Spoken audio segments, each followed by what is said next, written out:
Bashkëpunëtori i drejtësisë Serion Alibej ka rrëfyer sot në gjykatë se ka ofruar 200.000 euro që Nureddin Dumani të mund t'i sillte gjallë Talo Çelën. Në seancën e sotme në GJKK, ku ka nisur edhe gjykimi në themel për të akuzuarit e dosjes Plumbi Art, Alibej tha se njohja me Dumanin kishte si shkak pikërisht gjetjen e Talo Çelës. Nureddin Dumanin e kam njohur pasi kam dalë nga parburgimi i Elbasanit, fillimi i 2020-s. Ditën që jam liruar, fola me Arjan Spahiun. Ai kishte një kontakt, Fati, e njëja si Fat Katnari. Kam qenë përdorues si Encrochat dhe SkyZC. Arjani ishte në Belgjik, ka qenë një periudhë delikate për mua, por shkak të atentateve që na kishin ndodhur në familje. Arjani erdhi në Shqipëri.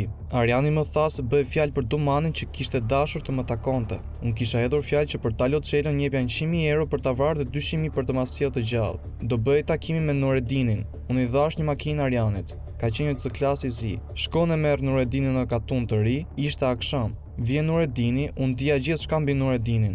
Kisha prova, fakte, foto, adresa. Vjen Nureddini e takoj në pallatin ku jetoj, por 2 kate më poshtë. Mbaje kushërinjt aty se unë isha i ngujuar. Takimi zgjati 2 orë 48 minuta. E ka regjistruar gjithë bisedën. E dëgjova për gjithçka.